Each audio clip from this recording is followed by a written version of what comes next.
so this is like a part 2 because I wanted to talk about neuroplasticity in your brain, and I think this goes hand in hand with learning about how to reprogram your brain and also overcoming addiction. So our brains have the ability to basically rewire themselves, and our brains are basically plastic.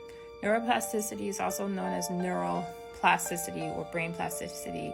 It's the ability of neural networks in the brain to change through growth and reorganization. It is when the brain is rewired to function in some way that's different from how it previously functioned.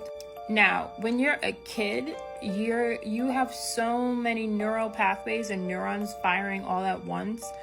So it's a lot easier for you to form habits and reprogram yourself. As you get older, it gets a little hard, but it's not impossible.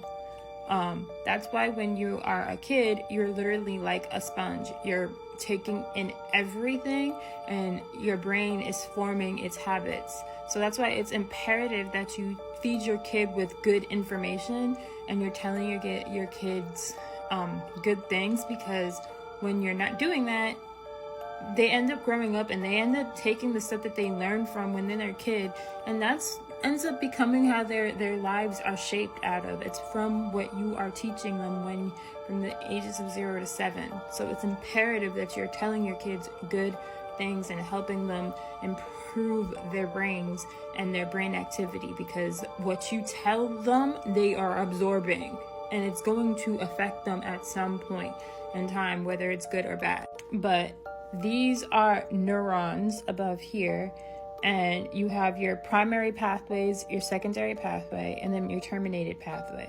So through pruning and recreating and creating new network connections, eventually your old pathway is going to basically die off, and you are then creating the new neural pathway.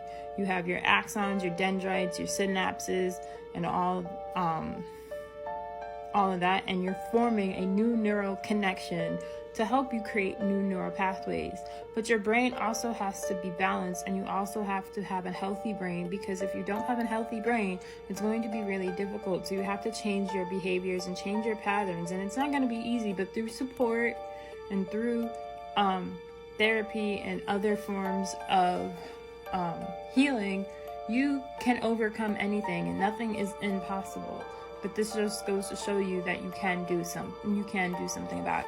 This is a diagram of what your synapses and the neurons in your brain are actually doing when they are firing up and changing.